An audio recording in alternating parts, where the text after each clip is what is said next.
Bismillahirrahmanirrahim. Assalamualaikum warahmatullahi wabarakatuh. Innal hamdalillah nahmaduhu wa nasta'inuhu wa nastaghfiruh. Wa na'udzu billahi min shururi anfusina wa min sayyiati a'malina. Man yahdihillahu fala mudilla lahu wa man yudlilhu fala hadiya lahu. Asyhadu an la ilaha illallah wahdahu la syarika lahu wa asyhadu anna Muhammadan 'abduhu wa rasuluh. Wa safiyyuhu min khalqihi wa khaliluhu adda al-amanah. وبلغ الرسالة ونصح للأمة وكشف الله به الغمة وجاهد في الله حق جهاده حتى أتاه اليقين وتركنا على محجة بيضاء ليلها كنهارها لا يزيغ عنها إلا هالك. اللهم فصل وسلم وزد وبارك وأنعم وكرم ومجد على عبدك ورسولك محمد صلى الله عليه وعلى آله وصحبه وسلم. فقال عز وجل: يا أيها الذين آمنوا اتقوا الله حق تقاته ولا تموتن إلا وأنتم مسلمون. وقال عز وجل: يا أيها الذين آمنوا اتقوا الله وقولوا قولا سديدا يصلح لكم أعمالكم ويغفر لكم ذنوبكم ومن يطع الله ورسوله فقد فاز فوزا عظيما. أما بعد فإن أصدق الحديث كتاب الله وخير الهدى هدى محمد صلى الله عليه وسلم وشر الأمور محدثاتها وكل محدثة في دين الله بدعة وكل بدعة ضلالة وكل ضلالة في النار. Hadirin hadirat Allah Subhanahu wa taala, di sisi kelima pada kesempatan kali ini kita akan membahas berkenaan dengan solusi bertaubat dari harta yang haram, yang hampir setiap di antara kita secara sengaja ataupun tidak sengaja barangkali ada yang pernah melakukan transaksi yang keliru dikarenakan belum tahu ilmunya.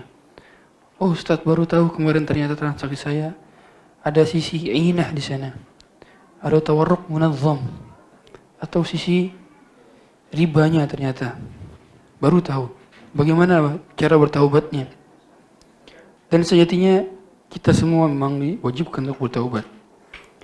Tidak ada seorang pun di antara kita yang tidak perlu bertaubat. Semuanya perlu bertaubat.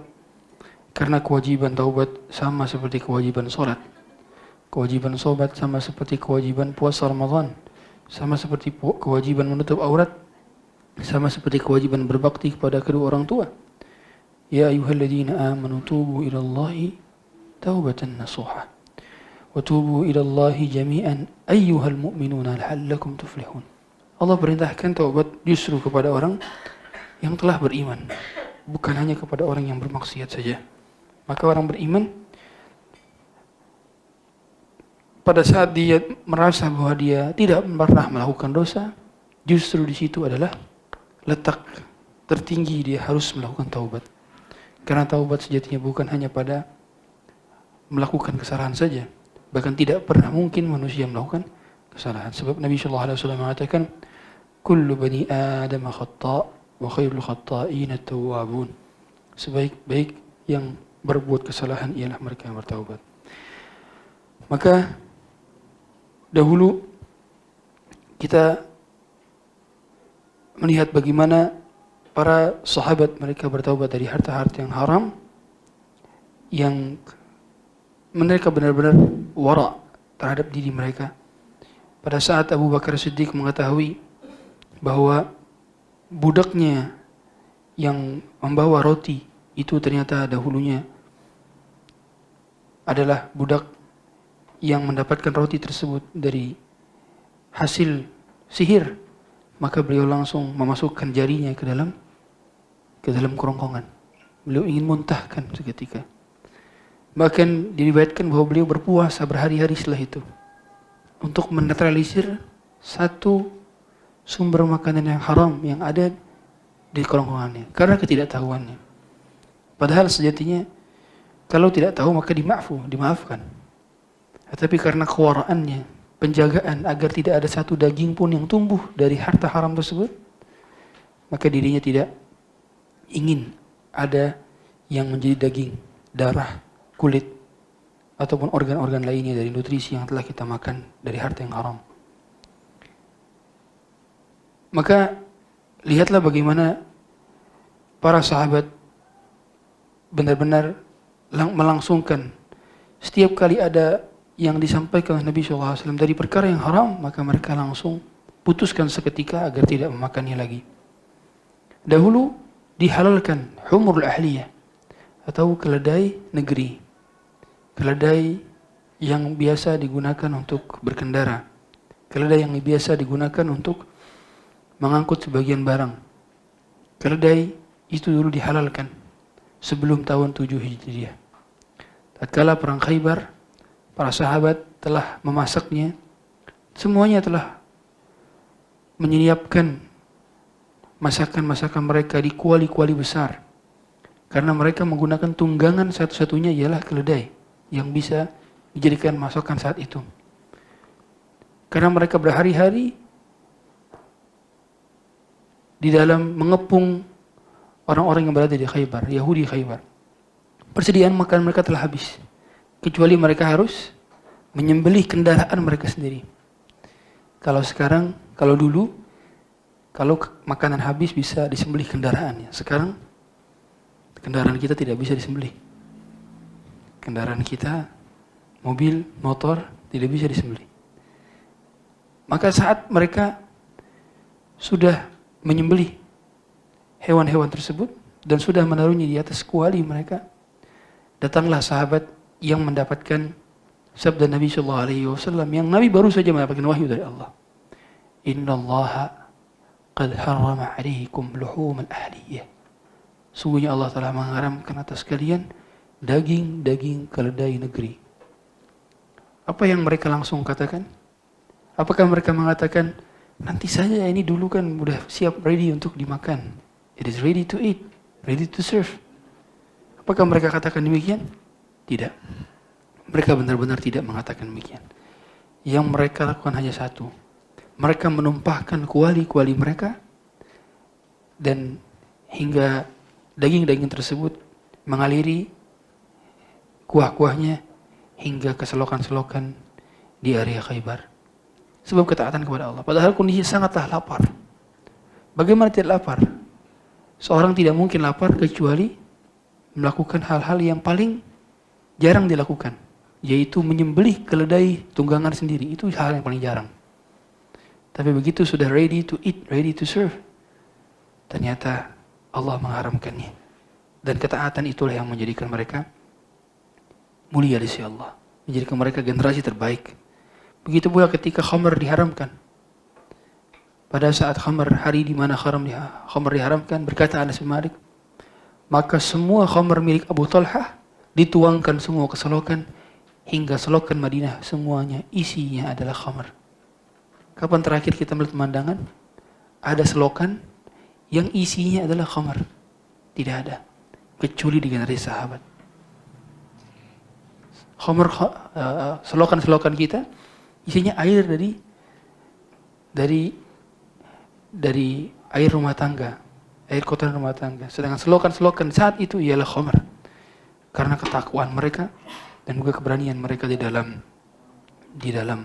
memberikan dan mentaati pemerintah.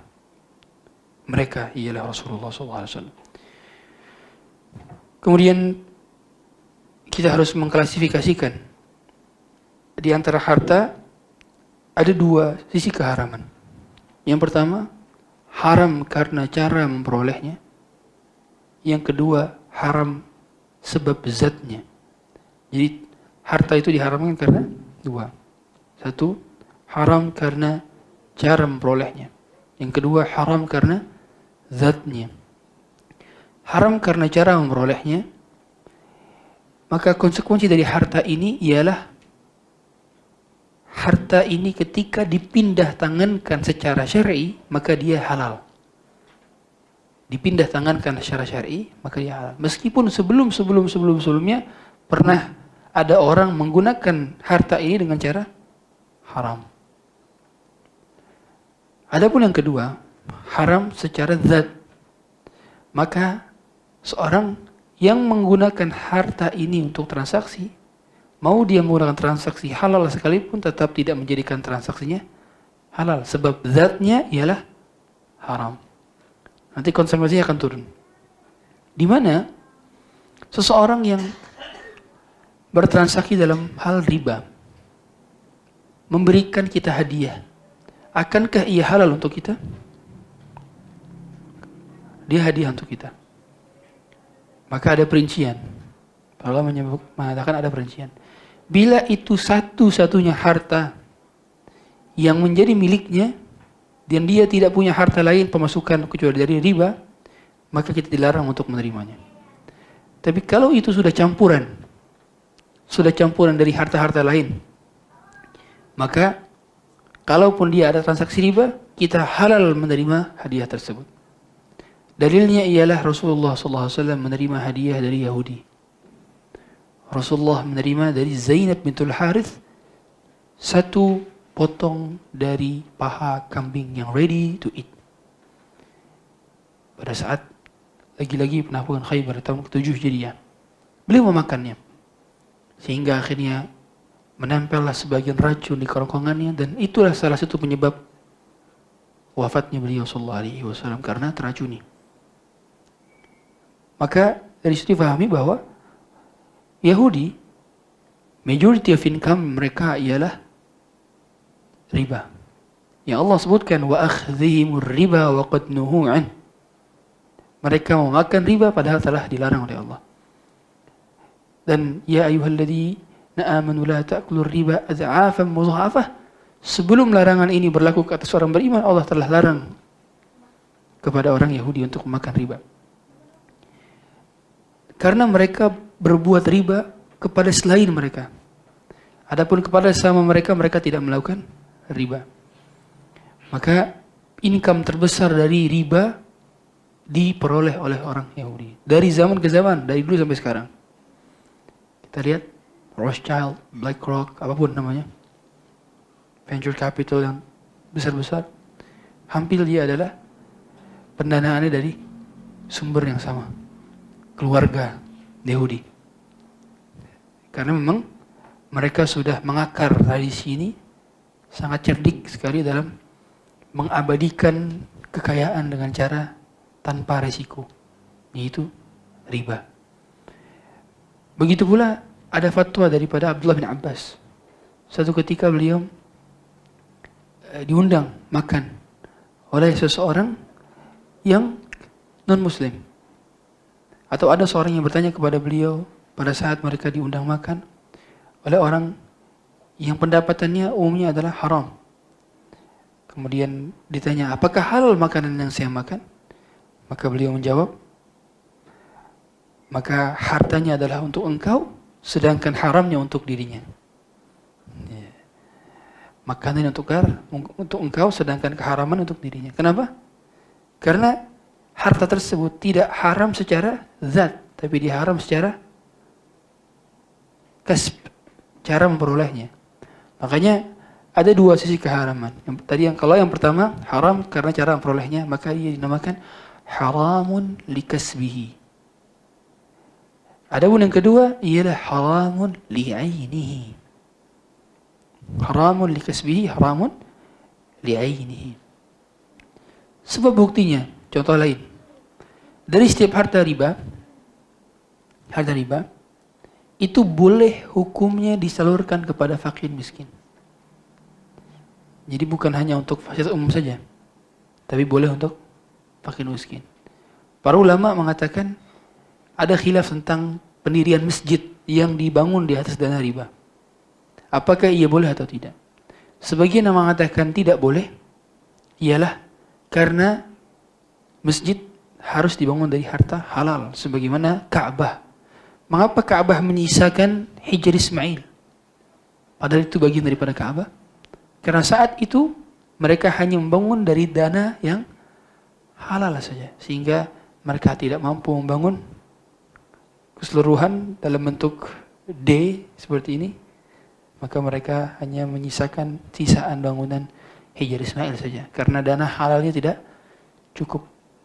Adapun yang mengatakan yang lainnya, maka semua untuk kebaikan, maka diperbolehkan menggunakan dana, karena harta itu pun milik Allah, kata mereka. Ini khilaf yang ulama. Tapi saya lebih condong mengatakan bahwa untuk masjid maka jangan menggunakan harta riba. tapi ia lebih utama digunakan untuk bangun jalan yang rusak. Ia lebih utama digunakan untuk bangun toilet umum.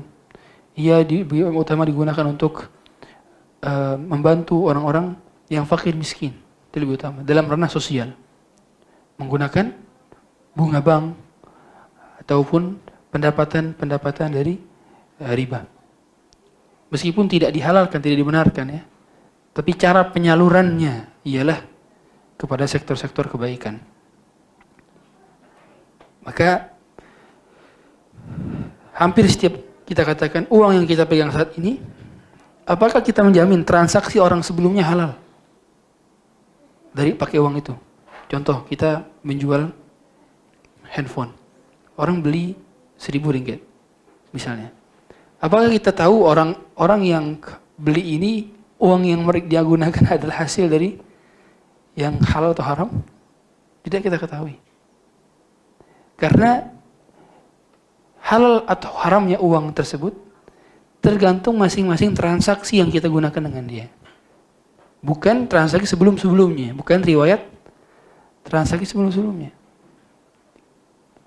Oleh karenanya, seorang wanita yang tidak punya source of income kecuali dari suaminya saja, yang suaminya kebetulan kerja di bank konvensional atau kerja di perusahaan riba, di pabriknya riba, apakah ia tidak boleh menerima 1 peser pun yang dia tidak punya pendapatan kecuali dari suaminya? Para ulama mengatakan dia boleh mendapatkan nafkah sebab itu adalah haknya. Yang kedua, dia harus memiliki kewajiban untuk menegur suaminya agar mencari pendapatan yang halal. Tapi dia boleh menerima karena tidak ada pilihan lain. Dan yang kedua, karena itu haramun likasbihi, bukan haramun li'ainihi. Dirinya memberikan kepada istrinya dalam bentuk harta yang memang statusnya ialah nafkah. Adapun suaminya mendapatkan dari orang dalam bentuk gaji riba. Beda transaksi, bukan? Dari perusahaan ke suaminya, transaksi riba. Dari suami kepada istri, nafkah. Makanya saya sering ditanya, Ustadz, saya dagang warteg. Di sini apa nama warteg? Toko makan, restoran. Okay. Ada pedagang bank yang beli di warung saya. Apakah ia halal untuk saya serve dia? Saya bilang halal. Kenapa halal? Karena yang dihukumi adalah transaksi Anda dengan dia. Bukan uang yang dia gunakan di transaksi sebelumnya. Nah, tapi berbeza ceritanya apabila uang yang dihasilkan itu dana korupsi atau maling. Kalau korupsi atau maling, itu tidak boleh kita layani. Karena uang itu harus dikembalikan kepada pemiliknya. Jadi antara haram likasbihi ini ada cabang lagi. Ada yang boleh, ada yang tak boleh. Yang boleh ialah haram dikarenakan cara pendapatannya yang haram, tapi sama-sama ridha. Adapun yang kedua haram karena pendapatannya tapi ketiadaan ridha. Kalau yang pertama, contohnya tadi riba, maisir termasuk perjudian, qimar. Adapun yang haram tanpa ada keriduan ialah maling. Orang yang maling, orang yang mencuri, maka kalau kita tahu sebagai penjual, menjual barang kita ke dia, dan dia gunakan dan dia ambil uang itu dari yang haram, maka tidak boleh kita melayani dia. Begitu pula sebaliknya. Kalau kita sebagai orang pembeli, ternyata dia ambil HP orang atau motor orang atau mobil orang, kita mau beli mobil dia, kita tahu bahwa itu mobil curian, tidak boleh kita membelinya. Wajib mobil, motor, uang itu yang curian wajib dikembalikan kepada pemiliknya. Karena ia dihasilkan dari transaksi haram yang tidak ada keridhaan dari kedua belah pihak. Ini beda. Jadi kita harus klasifikasikan. Jadi yang pertama urutannya apa? Haram pendapatannya dan saling ridha. Haram pendapatannya tidak ada keridhaan. Yang ketiga, haram karena zatnya. Satu yang hanya boleh kita terima transaksi, dan dua ini tidak boleh. Haram karena dia tidak sering ridha, kemudian haram karena zatnya. Oleh karenanya kita pun tidak boleh membeli barang hasil curian. Contoh, kalau di Indonesia ada namanya pasar loak atau pasar, kalau di Jakarta namanya Poncol. Saya nggak tahu di Malaysia ada tak nama itu. Pasar jual barang-barang bekas yang sangat punya potensi itu hasil curian. Ada. Apa? Ada di Malaysia? Pasar Karak. Oke, itu. Jadi karena murah-murah sekali. Kalau handphone itu berjajar ditaruh sini. Ini batangan. Nggak ada boxnya, nggak ada chargernya, batangan. Barangkali ada satu handphone yang dia nggak tahu passwordnya. Nah, kalau sudah dugaan kuat, itu ialah harta-harta hasil curian. As a majority saja kita lihat itu mayoritas kayaknya harta curian. Tidak boleh kita datang ke situ dan beli. Tidak boleh. Subhanallah, saya pernah suatu ketika teman saya kehilangan sepeda. Waktu itu SD. Dicari-cari sepedanya. Ternyata saat dia main ke pasar loak itu, dia temui lagi sepedanya. Akhirnya dibeli lagi. Sepedanya hilang, ternyata ada di pasar loak. Dan ternyata itu sudah orang ketiga, bayangkan. Jadi udah dijual. Udah orang ketiga. Yang kita nggak tahu siapa pertama kali pencurinya. Nah, itu kan sudah umum ya. Karena para pencuri itu punya apa namanya istilahnya? Penampung ya. Istilahnya penampung. Dia ada tahu kalau punya barang curian, ada orang yang siap nampung berapapun apapun barang yang dibawa gitu. Itu ada penampungnya. Saya dulu pernah punya kakak saya juga HP hilang. Kemudian dia telepon temennya. Ternyata temennya tahu di mana tempat-tempat jual, benar-benar ditemukan lagi di tempat tersebut. Maka yang seperti ini dilarang untuk kita beli barang curian. Karena barang curian harus dikembalikan kepada pemiliknya. Kalau kita tahu. Kalau kita tak tahu, zahir hukumnya jual beli. Kalau tidak tahu. Tapi beda antara tidak tahu dan pura-pura tak tahu. Sudahlah, tak tahu aja lah. Tutup mata. Ya, Allah yang Maha mengetahui apa yang kita sedang lakukan. Dan taubat kita dari harta haram ini ialah yang akan menyebabkan hujan menjadi turun. Ia juga akan menyebabkan masyarakat terhindar dari azab. Oleh karenanya saat pertama kali Nabi SAW datang ke Madinah, justru ayat yang pertama turun adalah membereskan tentang transaksi curang. Jadi di antara surat yang pertama kali turun di Madinah ialah wailul lil mutaffifin. Justru tatfif. Sebelum Nabi berantas yang lain. Nabi sudah paham mereka ini adalah orang yang sudah dakwahkan tauhid. Saat kapan mereka dakwahkan tauhid? Saat mereka membaiat Nabi SAW pada tahun haji Nabi SAW sebelum Nabi berangkat ke Madinah. Dan mereka yang didakwahkan oleh Mus'ab bin Umair yang saat itu mendakwahkan terlebih dahulu datang ke Madinah. Sehingga mereka bisa beribadah dahulu yang basic-basic, barulah mereka naik ke tahap berikutnya dalam sisi muamalah. Tapi memberantas dulu kecurangan-kecurangan yang mereka lakukan. Dan dari setiap kaum umumnya punya permasalahan dari sisi ini. Makanya di antara kaum yang permasalahan besarnya adalah kecurangan ialah kaum Nabi Yunus. Kaum Nabi Yunus itu punya masalah dari curang dalam menimbang. Banyak kecurangan merebak. Dia punya core masalah setelah tauhid. Semua kaum itu punya masalah dalam hal tauhid. Maka Nabi mengutus mereka. Nah, ada beberapa kaum yang punya permasalahan berikutnya. Ya, di antara masalah berikutnya yang paling pelik ialah permasalahan kecurangan dalam hal transaksi. Maka Allah Ta'ala mengatakan kepada kaum Madian dari Nabi Syuaib agar mereka wala tanqusul mikyala wal mizan. Jangan kalian kurangi timbangan kalian. Dan hadirin hadirat Allah Subhanahu wa taala, di antara cara bertaubat kita sebagaimana kata Al-Imam An-Nawawi, yang pertama ialah berhenti melakukan dosa saat itu juga.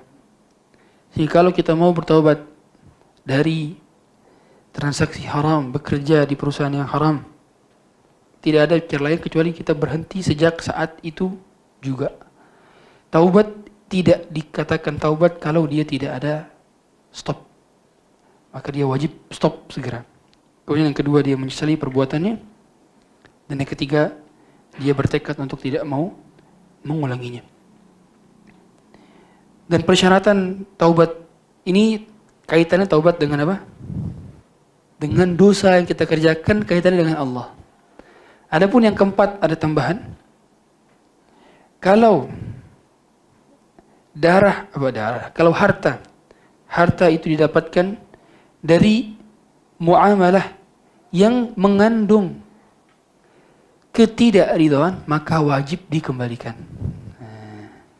Wajib dikembalikan. Yang keempat.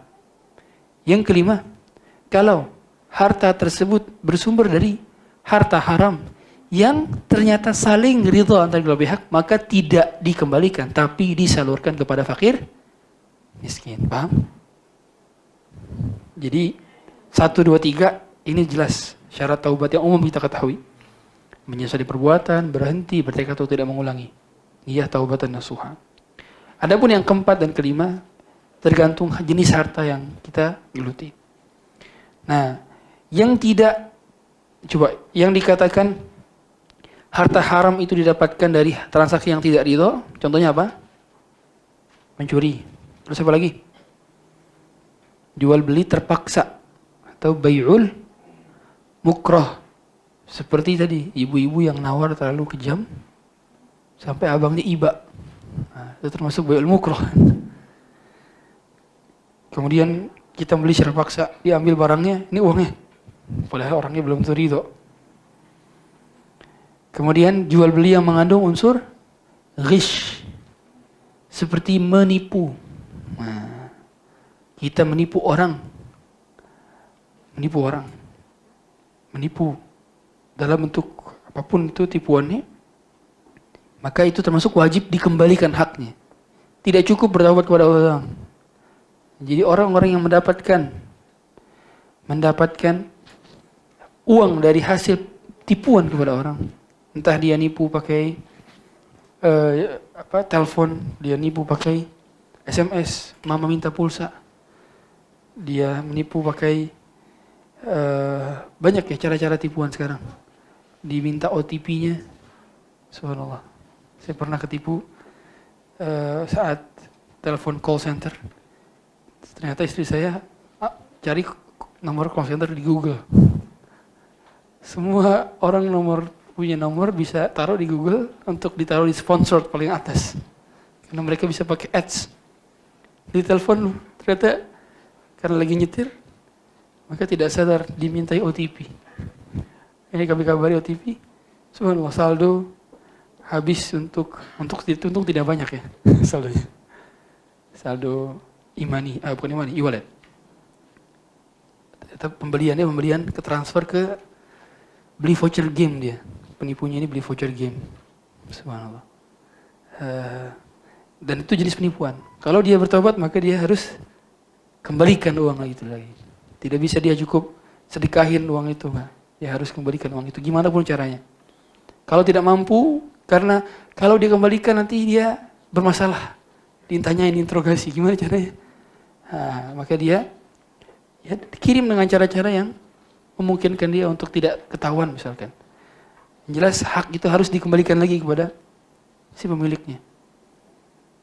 Kalau tidak mampu pemiliknya, maka ke ahli warisnya. Kalau tidak, dia sudah meninggal dunia. Cari ahli warisnya. Ya. Kemudian termasuk yang tidak dengan ridho adalah korupsi. Jadi kalau ada seorang yang korupsi kepada negara, kepada lembaga, kepada institusi, maka berarti mereka wajib untuk mengembalikan uang seluruhnya yang dia telah korupsi. Sekarang kan tidak. Terutama di Indonesia ya. Yang korupsi itu hanya didenda. Tapi tidak mengembalikan seutuhnya yang dikorupsi. Contoh, korupsinya 371 triliun. Itu angka saja, kesamaan angka, hanya kesamaan cerita. Hanya didenda beberapa miliar. Korupsinya triliun, dendanya miliar. Tidak sebanding. Maka bila benar-benar mengamalkan syariat, maka kewajiban itu dia untuk terus mengganti. Dan kewajiban hak itu hak manusia. Jadi dia tidak akan gugur kalau dia meninggal dunia. Bagaimana kalau ternyata dia meninggal dunia belum lunas, Ustaz? Ya sudah, siap-siap pahalanya digerogotin dan dikasih ke seluruh penduduk Indonesia. Ya. Bila memang itu adalah harta kita. Kemudian cara taubat dari harta hasil muamalat yang dilakukan tanpa saling ridha ialah harus dikembalikan lagi. Dan kalau dia merasa tertipu dengan harga, maka juga wajib dikembalikan harga yang selisih dari tipuan itu. Contoh, harga yang lumrah ialah 1.000 ringgit. Ternyata dia beri 10.000 ringgit. Padahal itu tidak lumrah. Dan orang yang beli ini tidak tahu harga umumnya itu 1.000. Maka selisihnya berapa? 9.000 wajib dikembalikan. Karena dia tertipu dengan harga. Sebagaimana Nabi SAW mengatakan, alal yadi ma akhadhat hatta tuaddiya. Bagi tangan-tangan yang mengambil itu dengan cara tidak ridha, maka dia wajib menanggung barang tersebut sampai dikembalikan ke pemiliknya. Dia wajib berada pada domannya, pada resikonya untuk sampai dikembalikan lagi kepada pemiliknya. Sebagaimana juga sabda Nabi SAW, "Man kanat lahu madlamah li akhihi min irdihi usy' falyatahallalhu minhu al-yawm." Siapa di antara kita yang pernah menzalimi kehormatan dan harta saudaranya, maka mintalah dihalalkan.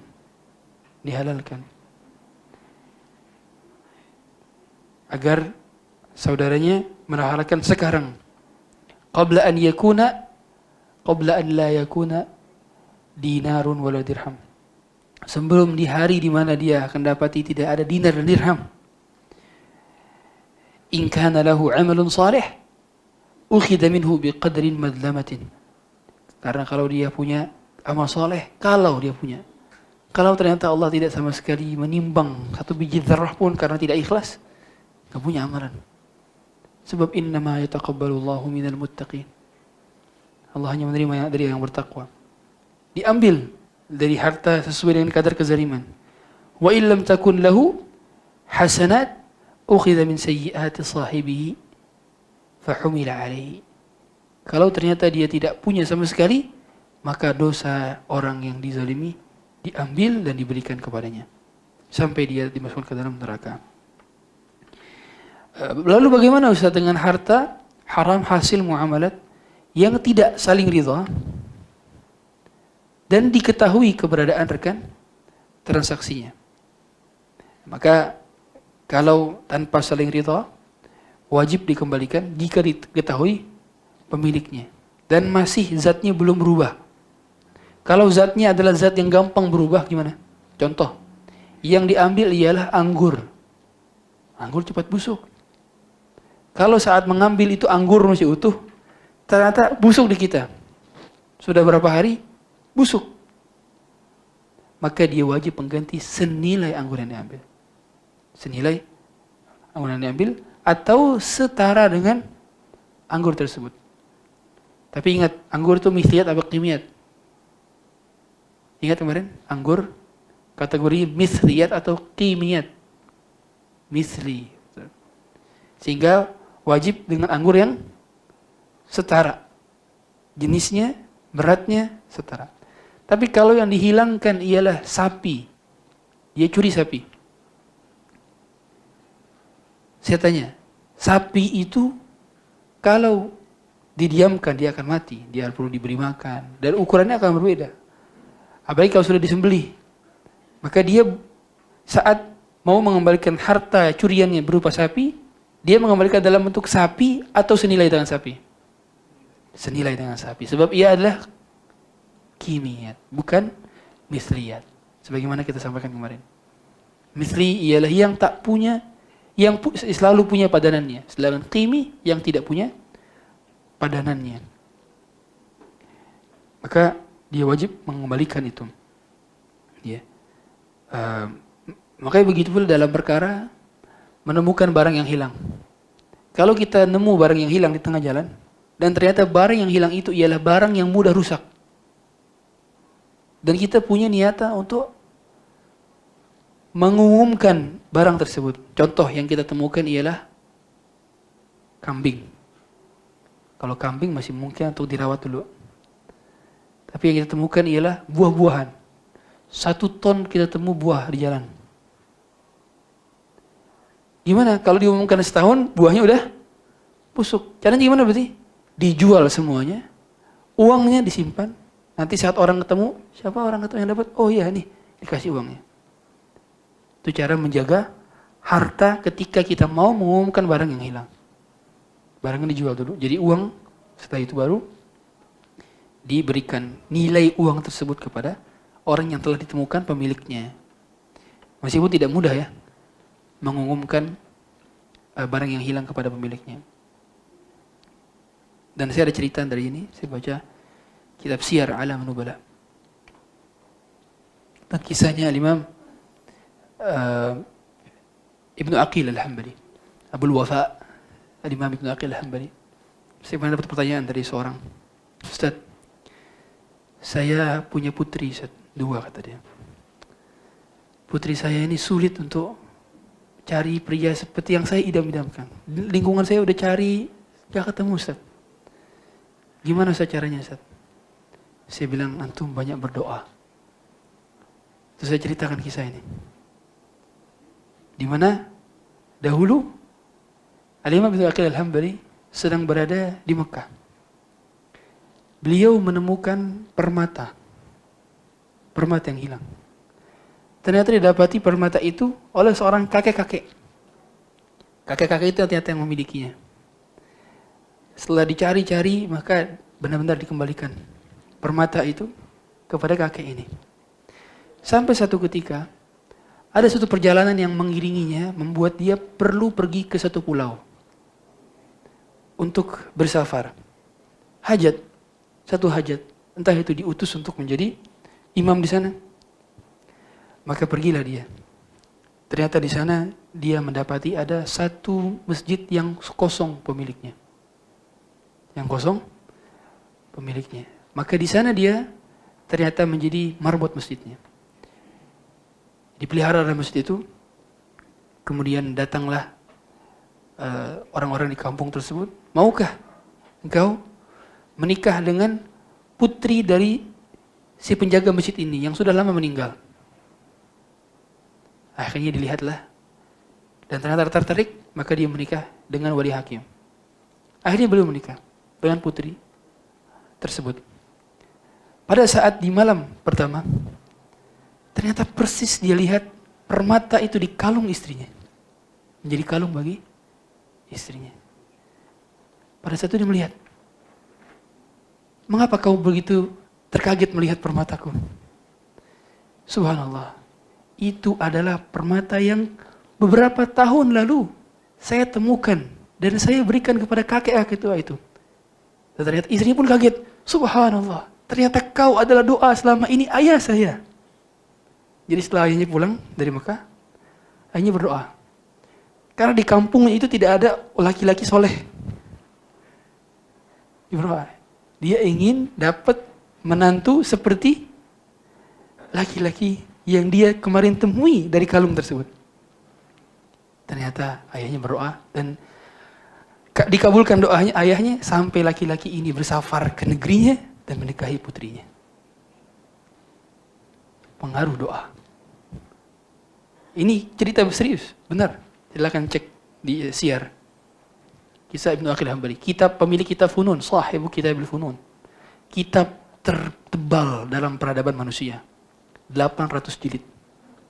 Ini beliau, Al-Funun. Yang alim al-alama, yang tidak diketahui lagi berapa hafalannya banyaknya beliau.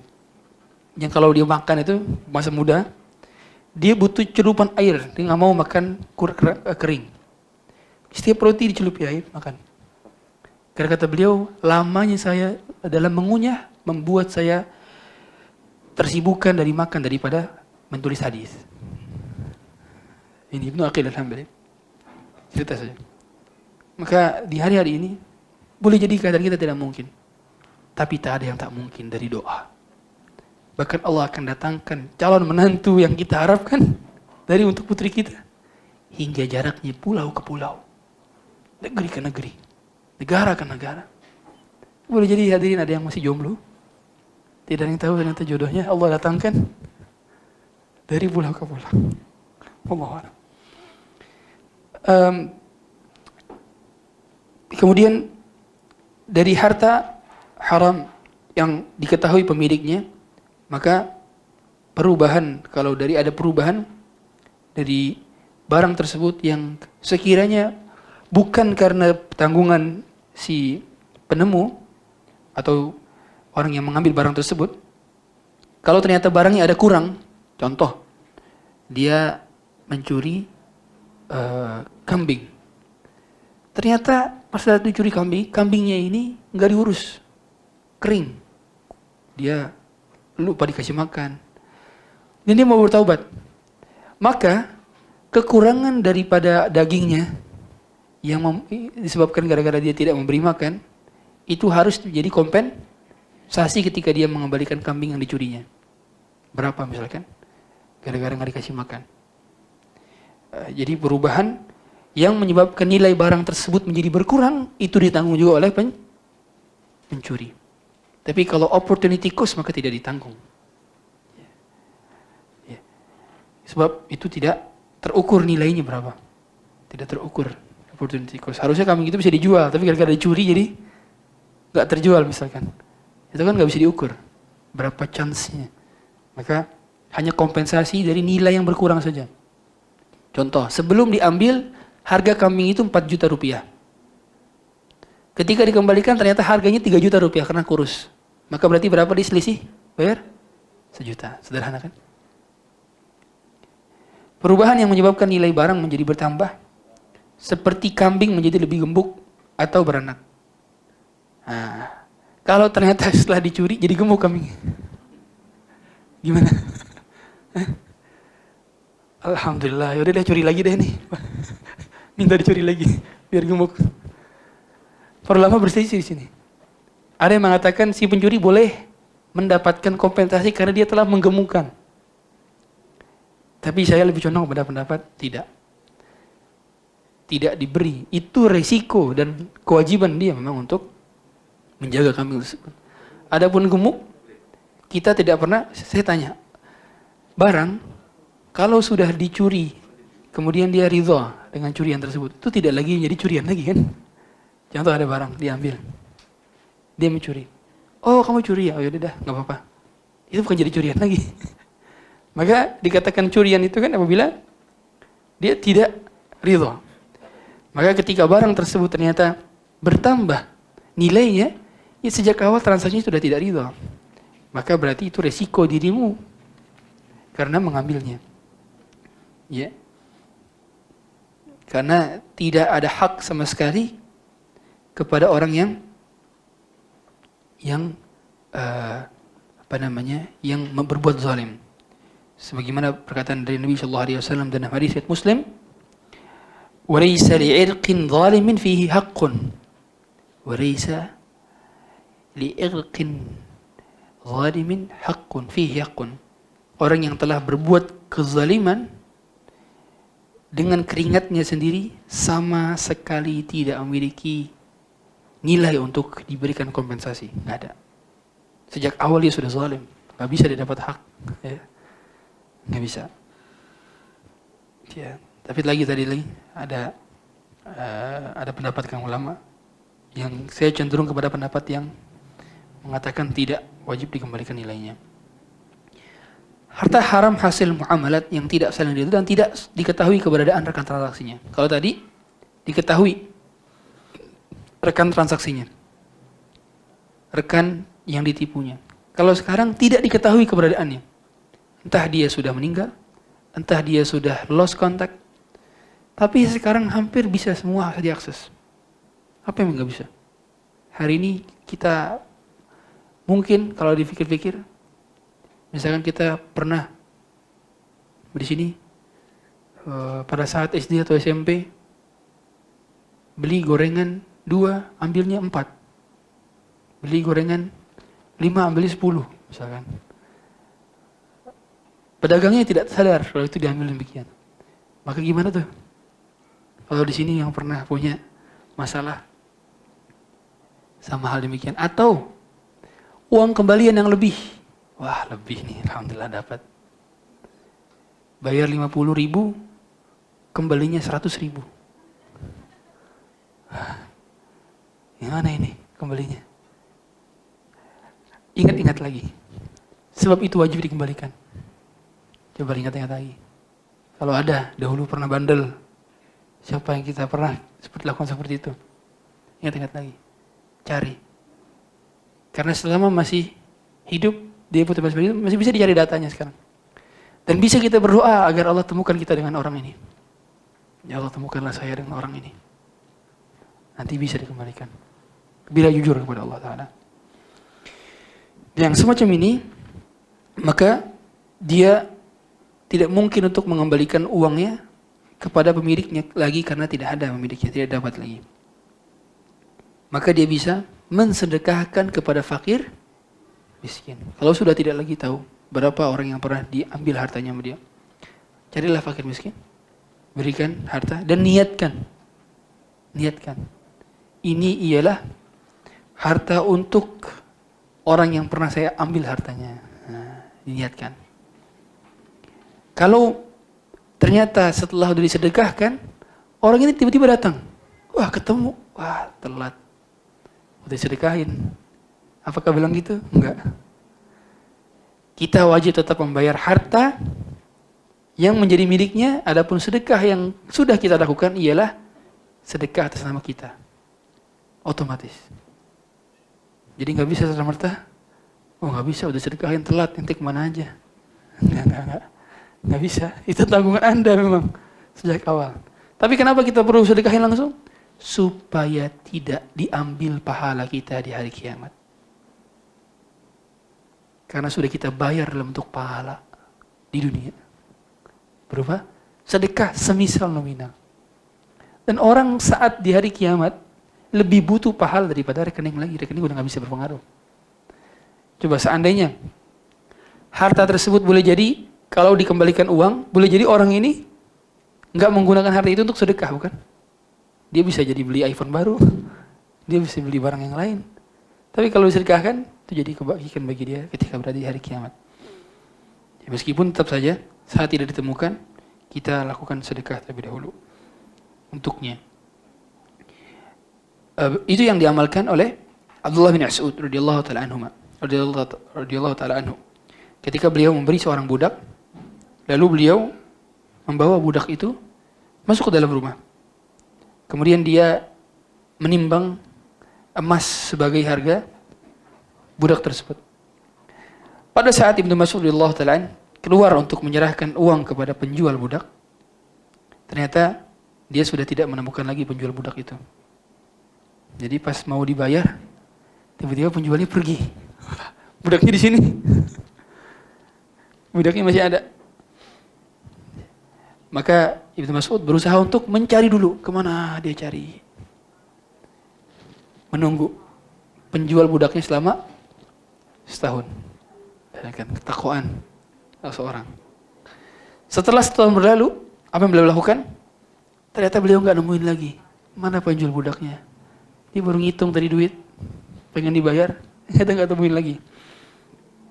Maka akhirnya dia sedekahkan uang-uang yang tadi buat bayar untuk fakir miskin dan dia niatkan ini untuk si penjual budak yang tidak saya temukan. Nah, dari situ dalil tentang sedekah atas nama orang yang tidak kita temui. Allahumma an fulan fa in ata fulanun faliya wa alayya. Ya Allah, ini atas nama fulan tadi yang pemilik budak. Kalau dia nanti datang, maka aku akan beri dia pilihan antara sedekah ini tak menjadi miliknya atau menjadi milikku tapi nanti aku ganti.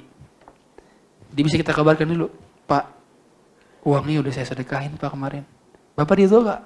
Oh kalau ridho gak apa-apa. Tapi kalau Bapak gak ridho, baik gak apa-apa. Saya akan ambil dari uang saya, adapun sedekah yang kemarin itu jadi milik saya Pak. Nah, seperti itu kabarkan kepadanya. Lalu bagaimana cara bertaubat dari hasil harta haram, dari muamalat yang dilakukan dengan saling ridho? Contoh, coba saya pengen tanya. Harta haram yang diserang dari hasil ridho itu seperti apa? Riba. Seorang melakukan transaksi riba itu sama-sama ridho atau tidak ridho salah satunya? Sama-sama ridho. Yang kedua, judi. Apakah ada pemaksaan orang untuk ikut judi? Enggak. Semua orang ikut judi itu secara sukarela. Sukarela dia. Pun sama-sama ridho. Kemudian transaksi yang ada goror-gorornya. Kalau zalim biasanya tidak saling ridho. Jadi riba dan goror ini umumnya di atas saling ridho. Tapi kalau ia zalim, rata-rata tidak saling ridho. Ya, tidak saling ridho.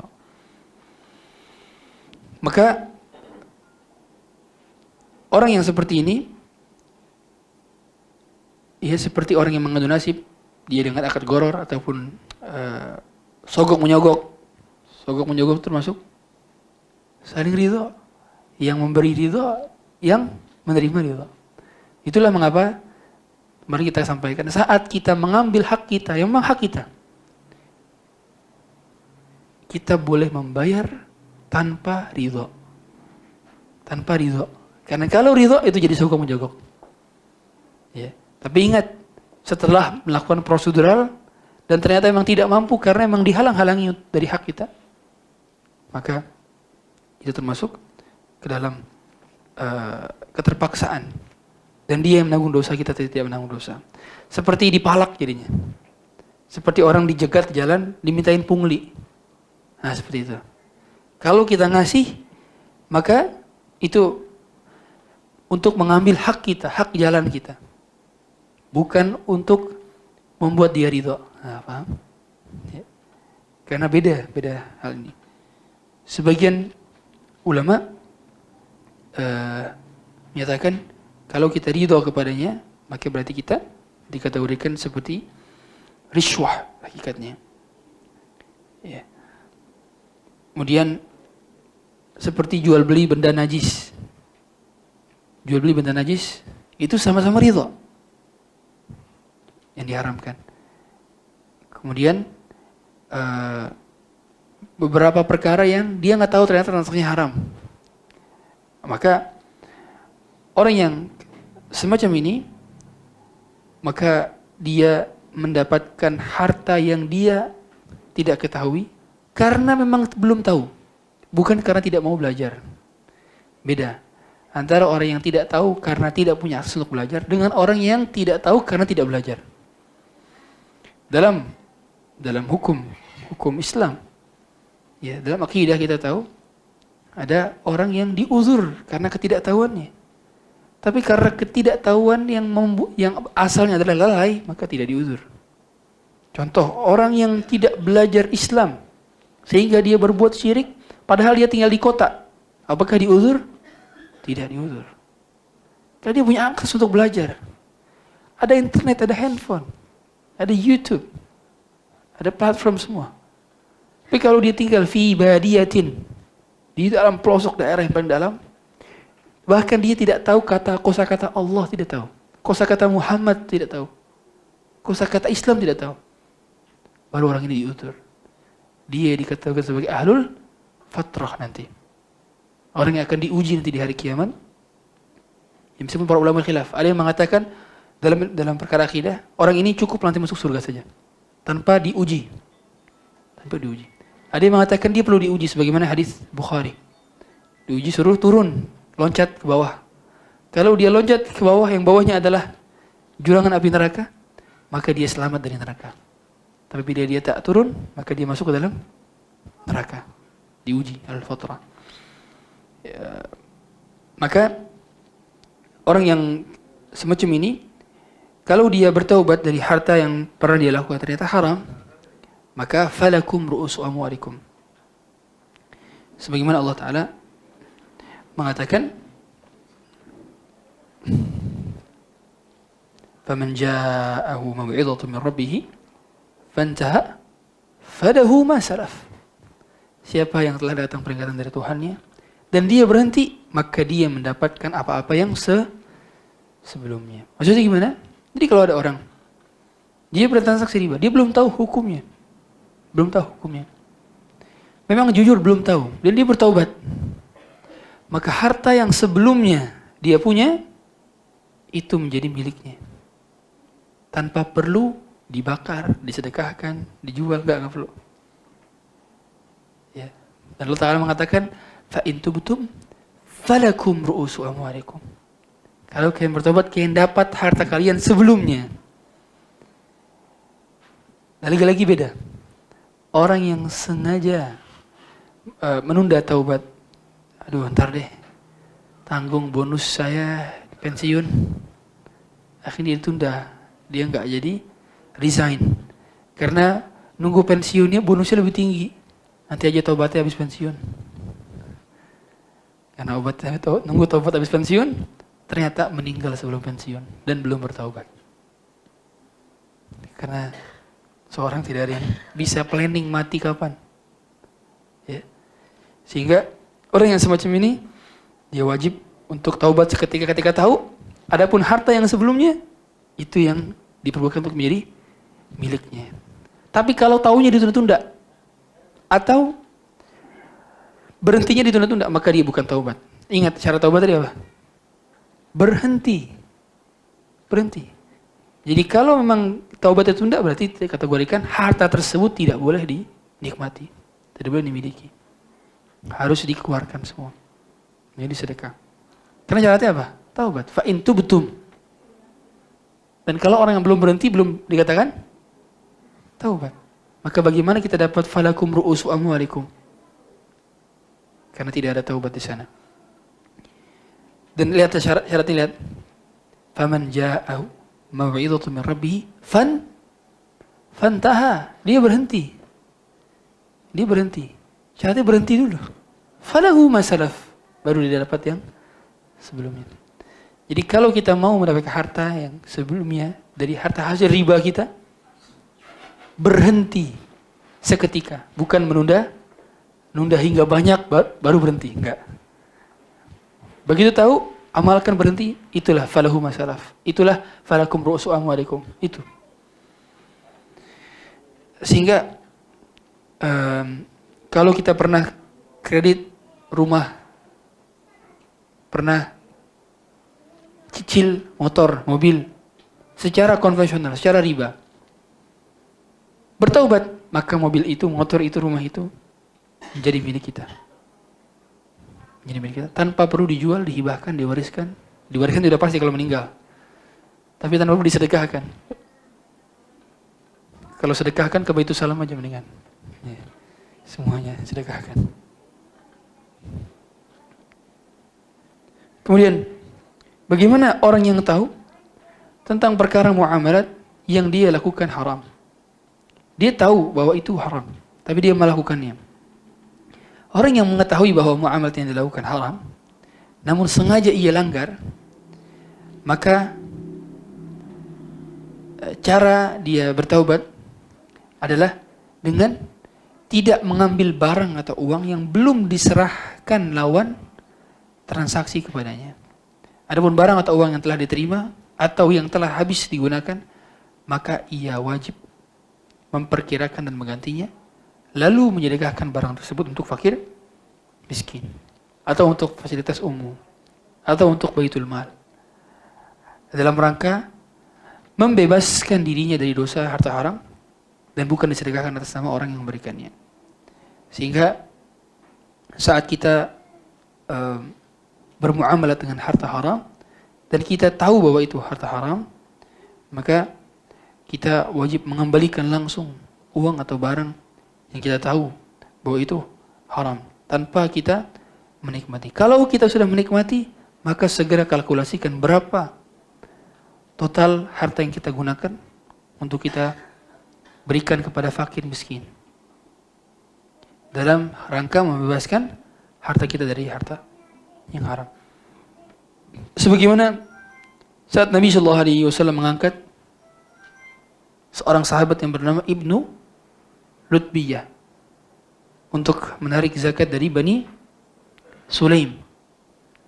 Dan ternyata beliau menghadap kepada Nabi SAW, petugas zakat ini.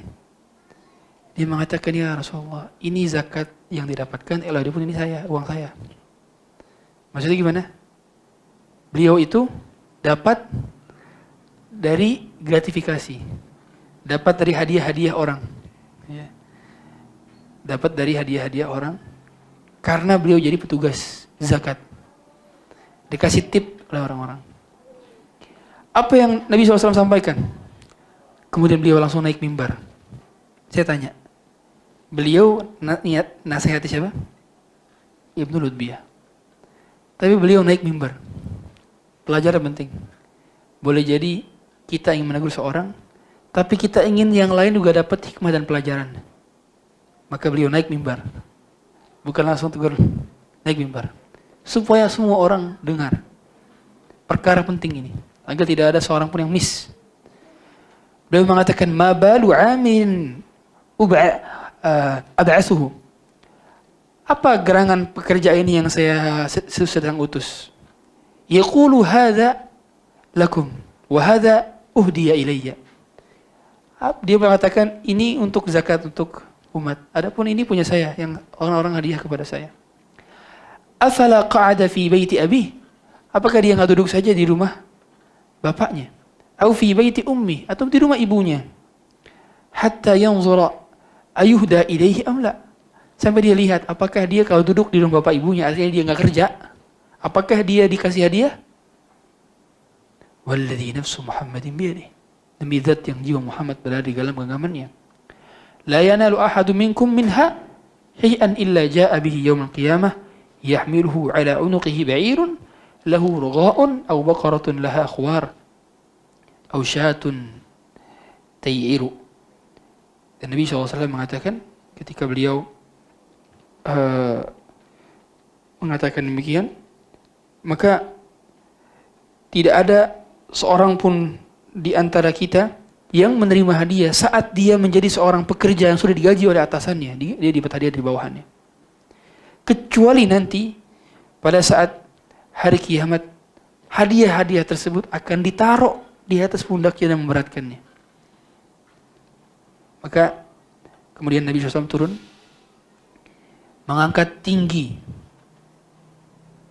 tangannya dan mengatakan, Allahumma hal balagt? Ya Allah, saya telah sampaikan. Allahumma inni balagtu fashhad. Ya Allah, saya telah sampaikan, saksikanlah. Dari hadis itu Nabi SAW menyuruh Ibnu Lutbiyah ini untuk mengembalikan harta-harta gratifikasi. Maka kaidahnya adalah kita tidak boleh memberikan hadiah kepada pihak yang telah digaji oleh atasannya. Kecuali, pertama, dengan izin atau pengetahuan orang yang menggajinya dan dia membolehkan. Kalau tidak membolehkan dan tidak tahu hukumnya, hukum asalnya tidak boleh. Yang kedua, kenapa diharamkan kita memberikan tip gratifikasi? Bahkan tip dan gratifikasi bukan diharamkan dalam syariat saja, tapi juga dalam hukum positif. Karena dapat menimbulkan conflict of interest. Orang menjadi tidak jelas keberpihakan dia kemana. Karena saat orang digaji oleh atasan, keberpihakan dia kepada atasan. Saat dia digaji oleh bawahan juga, oleh customer juga, dia akan mewakili kepentingan bawahan. terjadilah conflict of interest. Dan orang yang conflict of interest akan tidak benar kerjanya. Nggak benar kerjanya. Itulah mengapa haramnya kita sudah di atasan dapat hadiah. Nah ini sering bagi hadirin sekalian yang boleh jadi punya pekerjaan di bidang purchasing, general affairs, tiap hari ketemu klien, tiap hari ketemu supplier yang dia interaksi. Ada mereka ternyata karena sering interaksi sama kita, padahal kita perwakilan perusahaan. Mereka ngasih hadiah ke kita. Mereka ngasih makan traktir ke kita. Padahal sejatinya kita tidak boleh menerima. Nah, kalau kita menerima maka itu gratifikasi. Dalam istilah fikih dinamakan hadayal ummal. Hadayal ummal. Dan itu wajib dikembalikan. Wajib dikembalikan. Kalau dia ngasihnya kepada atasan, maksud atasan itu pemilik ya perusahaan, boleh, silakan. Itulah mengapa yang kaitannya dengan apa namanya, dengan hadiah semacam ini, kita berikannya secara perwakilan institusi ke institusi. Dan itu harus diterima dan diketahui oleh atasannya atau oleh pemilik perusahaan. Jadi kalaupun dia penerima hadiah tersebut, pemilik perusahaannya harus tahu. Yang repot perusahaannya multinational company. Yang sudah pemiliknya adalah public, udah IPO, bayangkan gimana. Tolong jawabannya. Anda harus memilih koran dapat hadiah. Susah. Sehingga hukum asalnya kita tidak boleh menerima hadiah. Begitu pula dokter. Nah, hati-hati di sini yang dokter. Biasa dokter ketika ada kerjasama dengan perusahaan obat, dikasih obat-obatnya hanya yang apa? Hanya yang sesuai dengan kerjasamanya. Padahal dia sudah berada pada konteks di pekerjaan adalah rumah sakit yang butuh profesional kepada pasien. Tapi kayak dia punya kenalan orang obat yang sering minta apa saja dikasih, akhirnya kasih resepnya sesuai dengan perusahaan obat yang dia kerjasama. Lalu itu ada conflict of interest, ketidaksesuaian. Pasien itu ingin dapat obat yang sesuai dengan kebutuhannya, bukan sesuai dengan merek kita, merek dokternya yang kerjasama. Ini banyak terjadi. Dan hari-hari ini kita melihat sedikit orang yang bertakwa dari hal ini, sedikit. Karena ujiannya besar. Tidak menerima hadiah gratifikasi itu susah. Termasuk yang saya berarti kalau kita tahu bahwa memang secara SOP boleh, contoh pekerjaan apa yang kalau kita kasih tip boleh secara SOP? Apa? Petugas hotel, betul. Apa? Iya, cleaning service. Petugas hotel cleaning service ya konteksnya. Itu kan sudah lumrah dan dilegalkan memang. Dilegalkan, meskipun tidak wajib. Tidak. Legal bukan berarti wajib.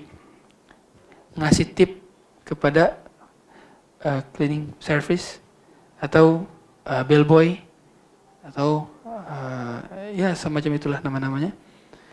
Maka kalau memang itu boleh. Kemudian kalau aplikasi ride hailing di Indonesia Grab, di Indonesia Gojek, itu mesti juga ada tip, enggak?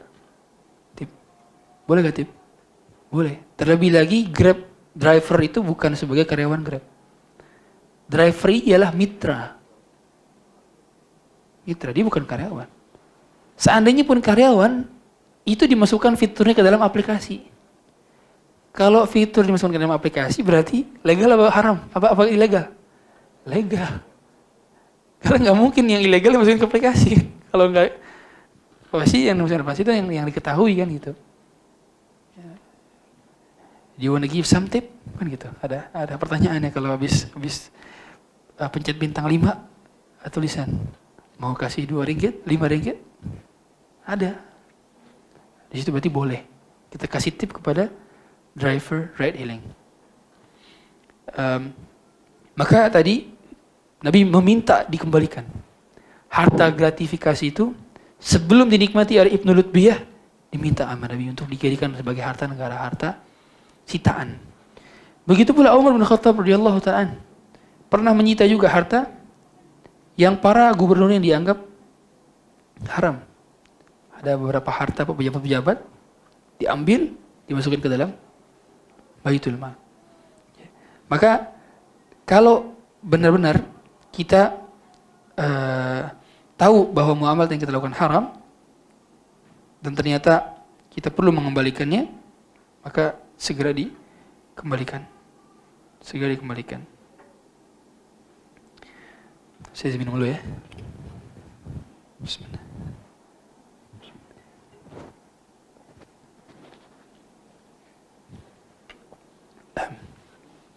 Sampai saat ini dulu. Ada yang mau bertanya? Silakan. Silakan.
Ya. Juga kan itu gimana nanti ketika mereka mungkin insya Allah mereka terima akhirnya hidayah tersebut mereka Islam bagaimana?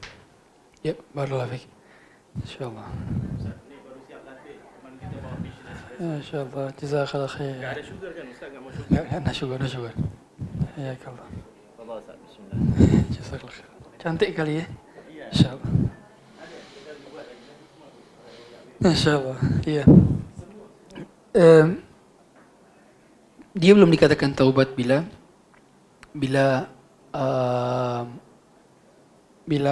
benar-benar belum menerima hukum bahwa haram bekerja di bank konvensional. Jadi apapun dia di sana, hatta jadi, mohon maaf, office boy-nya, tellernya, security-nya, apapun, bidang apapun, selama status kita bekerja di perusahaan pabriknya riba, sama. Iya, walau security. Meskipun kalau security ini ada hukum khusus. Sebenarnya ada pendapat Syekh Sulaiman Ruhaili, saya juga kaget. Ternyata ada pendapat ulama yang mengatakan kalau security nggak apa-apa. Tapi wallahu alam, saya lebih condong kepada pendapat sebagian ulama lain yang mengatakan hatta security-nya pun boleh, karena dia menjaga bukan perusahaan itu dari kemalingan. Dia menjaga perusahaan dari pencopetan. Dia menjaga nasabah. Dia menjaga keamanannya. Ya, ada ta'awun. Sedikit atau banyak ada ta'awun. Kan patokannya kan ta'awun. Karena kalau kita lihat semua transaksi yang kita ta'awun, yang dalil keumumannya adalah wa ta'awanu 'alal birri wat taqwa wa la ta'awanu 'alal itsmi wal 'udwan. Sehingga kontribusi sedikit saja dari dosa tersebut termasuk dosa. Kontribusi sedikit. Itulah saksi. Coba saya tanya, saksi itu tugasnya ngapain? Saksi itu ngelihat, hadir. Kalau katib ada lagi notaris. Saksi yang lihat doang, hadir. Boleh jadi dia nggak ngapa-ngapain, cuma lihat doang. Tapi bisa kena dosa juga, dosa riba juga, dan dapat laknat. La'anallahu akil riba wa mukilahu wa katibahu wa syahidaihi. Apa kata Nabi? Qala hum sawa, gitu kata Nabi dalam hadisnya. Qala hum sawa. Hum sawa, sawaun fil wizr. Sama dalam hal dosa. Cuma ngeliatin doang, sama dalam dosa. Ajib. Bahaya. Itulah kenapa semua sektor di sana yang kaitannya dengan mempertahankan ribanya supaya tetap bertahan, diperbanyak, dijaga, maka punya kontribusi sedikit ataupun banyak kepada langgengnya riba. Maka tidak bisa. Tidak bisa untuk bertahan. Kecuali harus berhenti, baru dikatakan dia boleh menerima harta-harta sebelumnya. Kalau belum berhenti, belum boleh. Fa in tubtum falakum ru'usu amwalikum. Belum benar-benar bertaubat berarti kan. Wallahu a'lam. Saya jawab pertanyaan dulu di kertas. Assalamualaikum ilaik wa assalamualaikum ilaik. Saya memilih sejumlah tanah di Sumatera.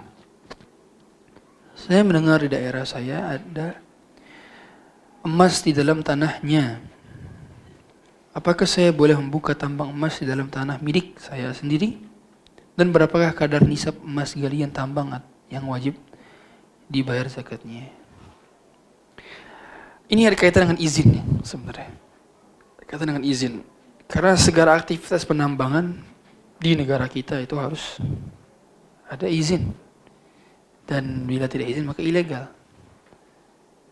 Maka Allahu a'lam, alangkah baiknya izin, urus izinnya dan barulah boleh. Tapi bila kaitannya dengan perpajakan, sebagian ulama yang menganggap pajak tidaklah halal, maka dapat dikatakan bahwa menghindari pajak ialah utama. Karena sesuatu yang dikatakan pajak ialah hal yang dilarang dalam syariat. Meskipun para ulama khilaf lagi-lagi, karena beda antara maks dengan dharibah. Jazakallah khairan. Maks dan dharibah. Tetapi saya tidak ingin merujukkan salah satunya. Saya berhati-hati terhadap perkataan ini, karena semakin kesini kita melihat perbedaan antara dharibah yang digunakan benar-benar secara maksimal untuk kemaslahatan dengan dharibah yang tidak didapatkan secara maksimal oleh negara untuk dikelola dengan baik, gitu ya.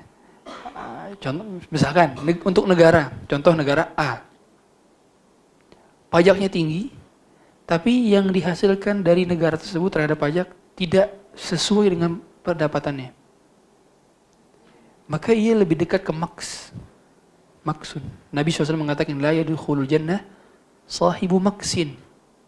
Tidak masuk surga para penarik pajak. Karena pajak yang digunakan untuk menikmati orang-orang yang berada di atasnya. Adapun dharibah itu seperti iuran. Iuran dharibah, maknanya dharibah. Itu benar-benar dirasakan oleh langsung masyarakat. Dan ini boleh jadi lebih dekat kepada dharibah daripada ke maks. Jadi tiap negara beda-beda. Wallahu a'lam. Saya tidak ingin berfatwa. La ufti syai'. Saya enggak mau berfatwa. Saya takut. Tapi yang jelas, kalau tadi penanya ini bertanya, dia perlu izin mungkin ya. Perlu izin agar selamat juga. Saya tidak tahu ada pidana atau tidak dari penambangan ilegal. Setahu saya pasti ada pidananya juga. Pasti pidana. Ya. Maka sudah cari aman. Jangan tambang ilegal. Tadi Anda sebutkan tentang sedekah atas nama orang lain.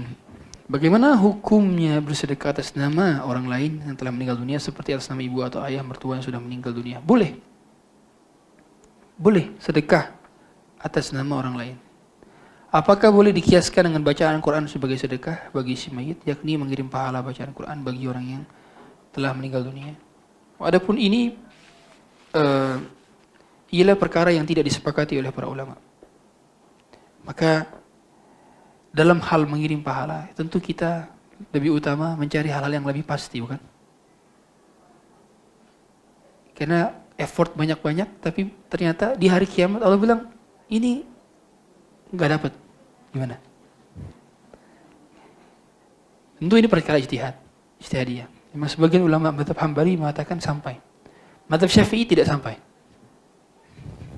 Qiraat. Kecuali persyaratan yang ketat.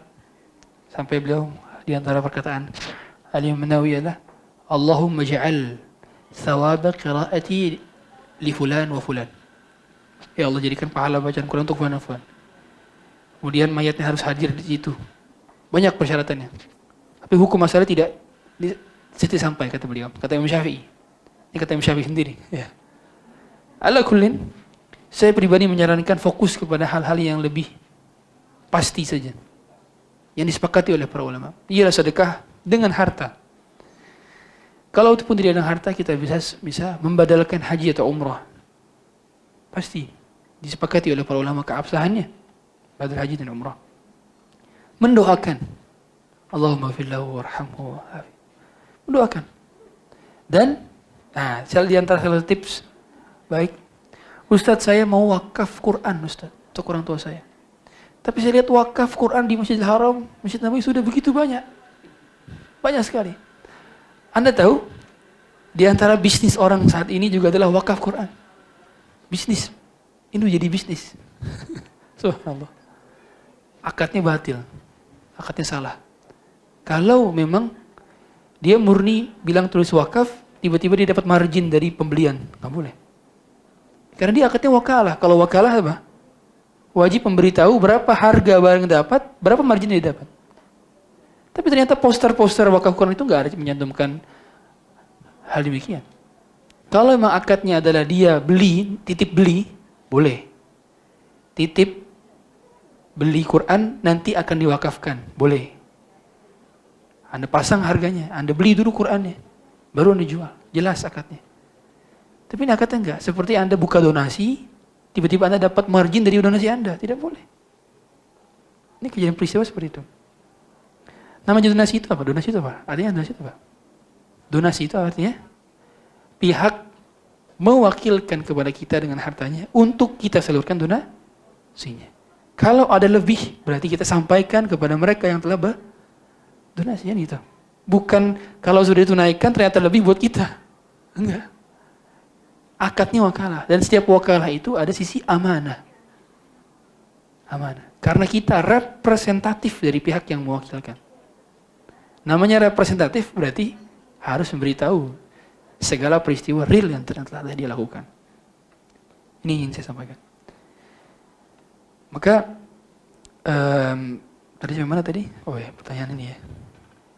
Pertanyaan ini ya. Jadi Allah alam sebaiknya, oh ya tadi caranya Quran. Karena Quran udah banyak, Ustaz, gimana? Caranya gampang. Ambil Quran atau beli Quran. Satu, kita niatkan saya mau wakafkan Quran ini untuk ayah ataupun ibu saya.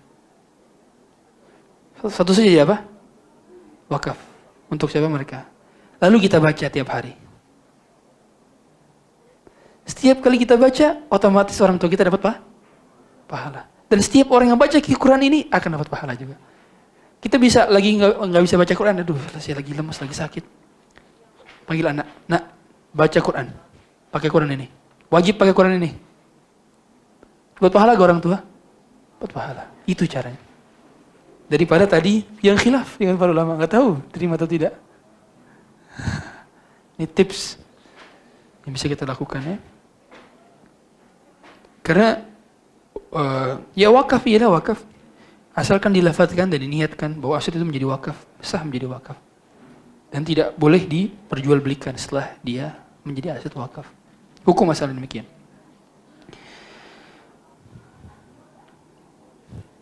Oh, pertanyaan lagi ini. Suatu hari saya pernah menjual barang secara consignment. Ini yang kemarin bukan nih? Oh, beda kayaknya. Oh, sudah. Ini sudah. Yang kemarin ini. Yang kemarin.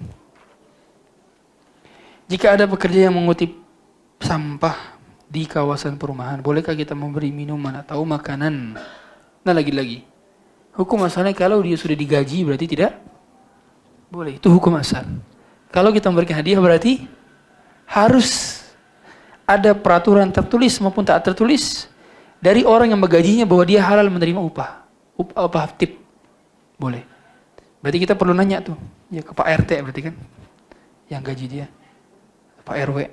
Pak, ini boleh gak nih Pak saya ngasih tip atau makanan minuman ke Pak Fulan karena dia ambil sampah kita. Kan udah digaji Pak. Oh boleh. Ya udah boleh. Patokannya itu. Yang memberi gaji siapa? Pihak memberi gaji.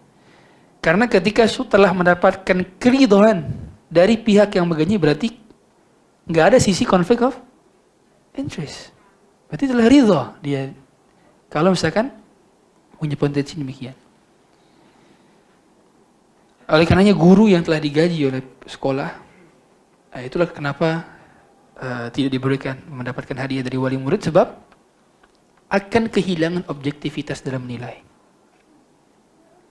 Makanya di antara tips kalau mau memberikan hadiah ialah kepada pihak sekolah. Nanti pihak sekolah tersebut memberikan kepada guru secara tidak diberitahu siapa yang memberikan hadiahnya. Tapi kan rata-rata yang memberi hadiah pengen dapat pengetahuan. Bu guru, itu hadiah saya ya, di WA. Sama aja kalau gitu. Sama aja kasih tahu. Gimana caranya kalau nggak bisa? Ya sudah, berarti nanti tunggu lulus sekolah baru kasih hadiah. Boleh. Pas lulus, berarti hadiahnya dirapel. Tiap bulan sebenarnya mau ngasih 500 ringgit. Tiap bulan, tiap semester. Tapi karena nggak boleh, ya udah rapel aja. 500 ringgit tiap semester sampai jadi 10.000 ringgit. Gurunya senang.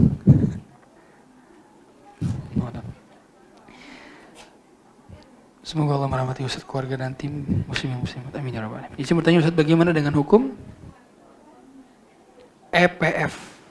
Di mana gaji karyawan dipotong 5% dan pihak perusahaan memberikan hibah 6% dan karyawan tersebut menjadi dapatkan 11%. Boleh. Boleh.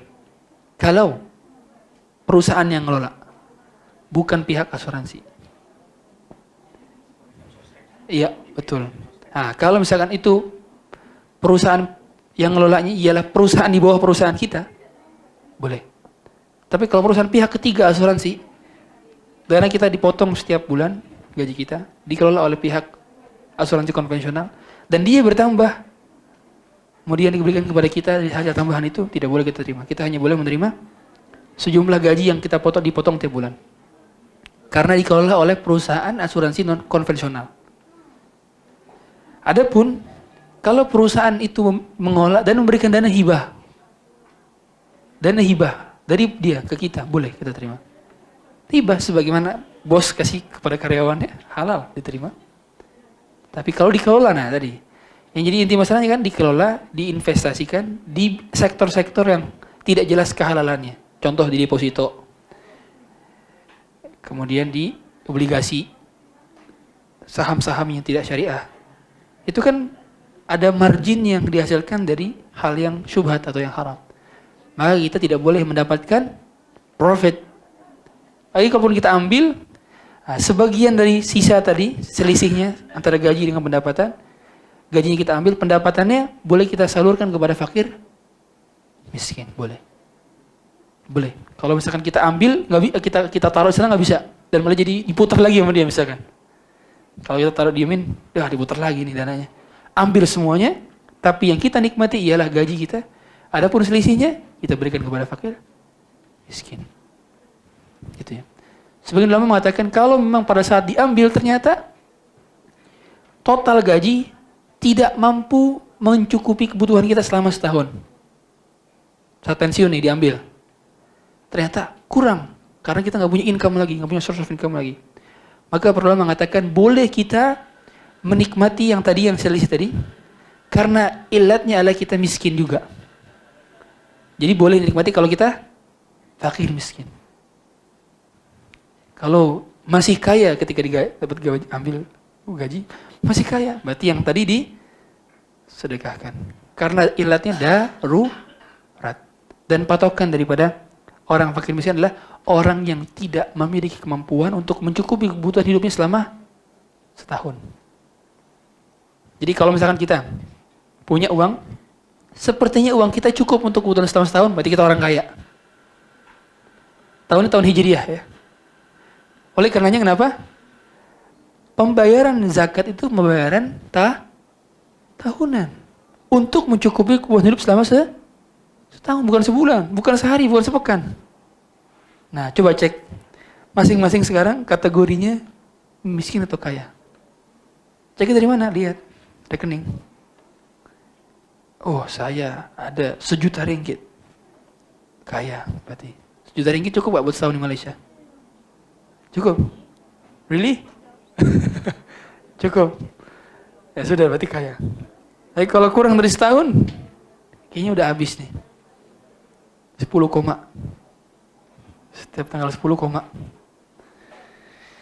Maka berarti dia kategorinya fakir miskin.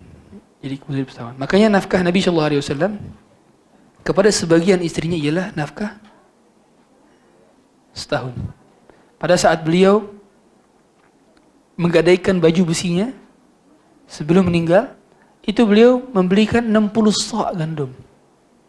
Dan 60 sok gandum itu untuk nafkah selama setahun.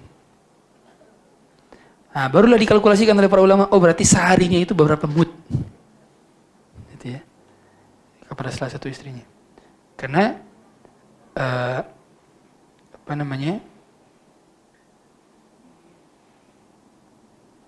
berarti satu harinya itu kurang lebih ialah 3/4 mud satu harinya. Itulah para ulama mengatakan nafkah minimal ialah 3/4 mud, 0,67. Satu sok itu 4 mud. 60 sok berarti dari berapa? 60 kali 40. 60 kali 40. 60 kali 4, 240. Dibagi 355. 0,67. Berarti itu. Makanya sebagian ulama Syafi'iyah mengatakan nafkah itu 3/4 mud. Tapi sebagian ulama seperti mazhab Maliki, nafkah tergantung urf, kebutuhan yang berbeda dan beragam satu daerah ke daerah yang lain. Berbeda. Ada lagi pertanyaan? Sebelum saya mau makan siang. Assalamualaikum. Jadi kan ini dapat uang dari majikan, sama kita kan dipotong, terus dimasukkan ke IPF kalau di sini. Tapi tidak terjadi sostek. Nanti sama IPF itu diusahakan, dikelola. Nanti setiap tahun ada margin bagi hasil.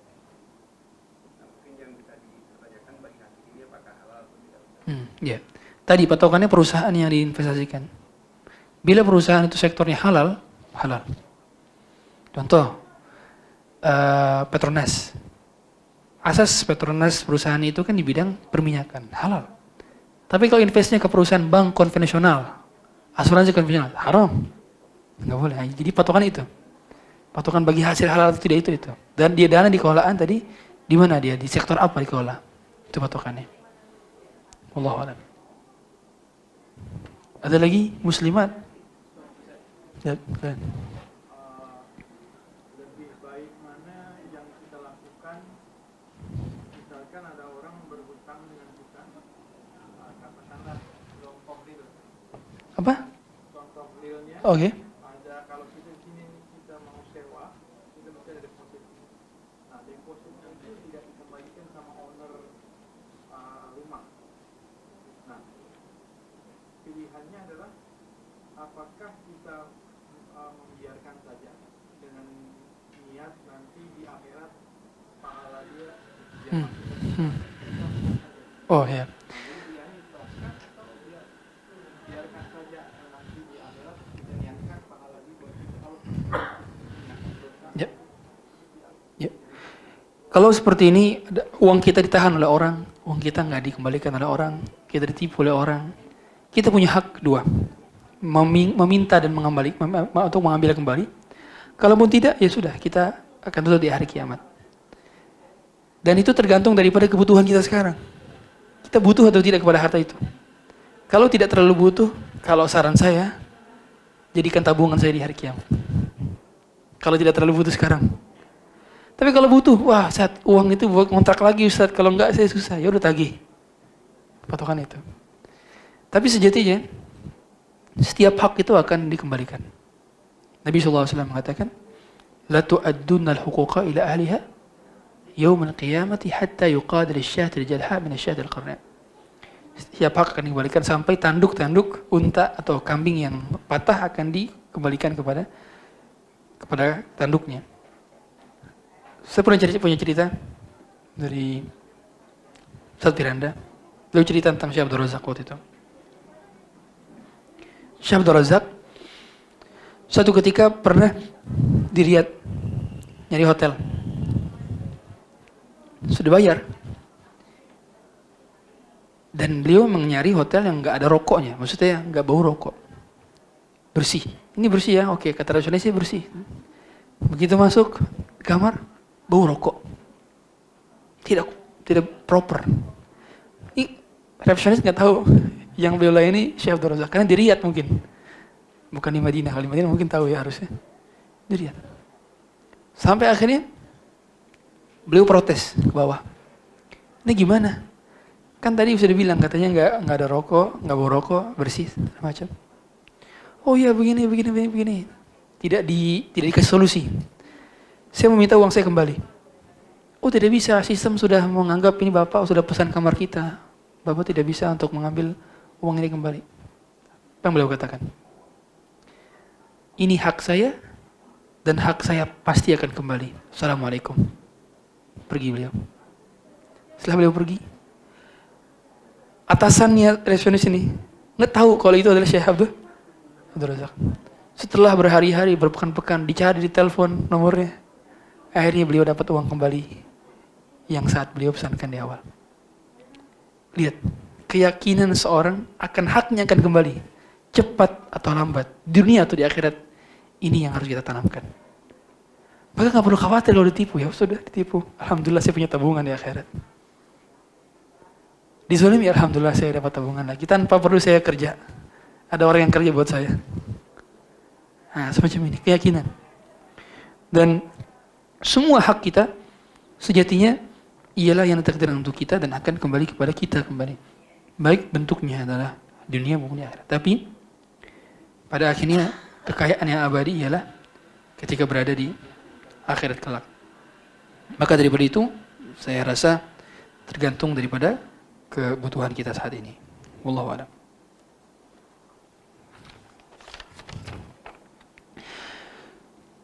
Family saya di kategori kumpulan B40. Apa itu B40? Oh, gaji kurang 40.000. Hah? Oh, di 4.000. 40.000. Layak diberi bantuan kerajaan, tetapi ada masa pendapatan keluarga mencukupi dan ada masa melebihi kelayakan. Kumpulan B40. Bolehkah saya tetap terima bantuan tersebut tapi menggagihkan barangan apa ya? Bantuan pada memerlukan atau berhenti dapat bantuan. Oh, bolehkah menerima bantuan? Ya. B40 itu layak dapat bantuan 100 ringgit setiap bulan untuk beli barang bukan duit tunai. Seperti ini harus dipelajari. Tapi wallahu alam, dia ini kan keputusan pemerintah ya. Kita harus pelajari standar kelayakan.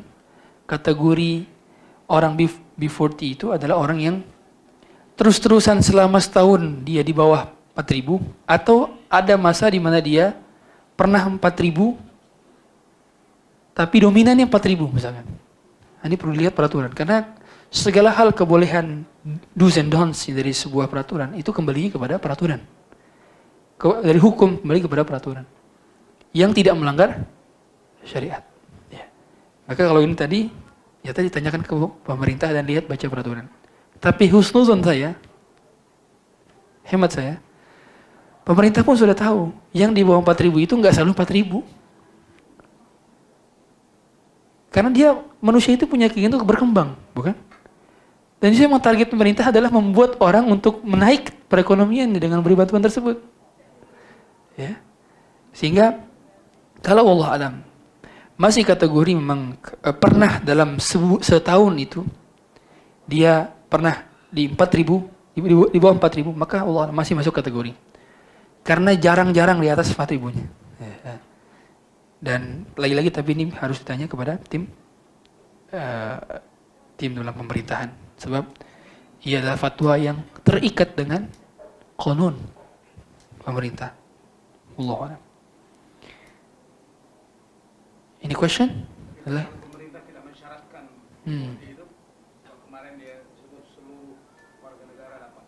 Ya sudah, berarti boleh. Iya, tanpa syarat berarti boleh. Ya.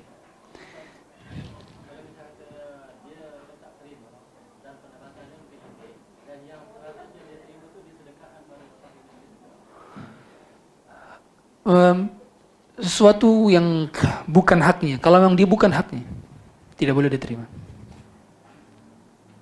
Contoh, saya pendapatan 1 juta, terlalu gap, terlalu jauh. Berapa? 10.000 ringgit. Terdata dia dapat 100 ringgit tiap bulan.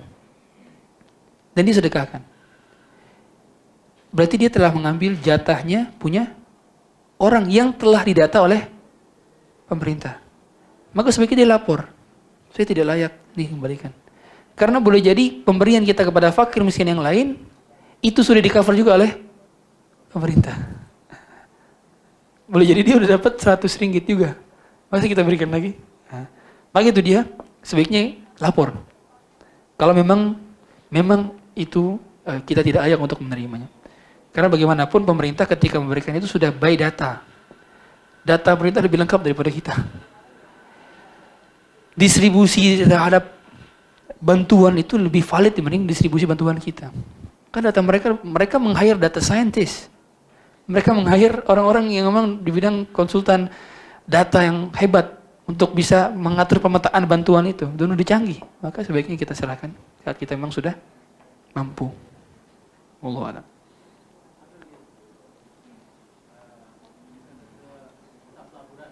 Apa tuh namanya? Pelaburan tuh apa? Oh, investasi.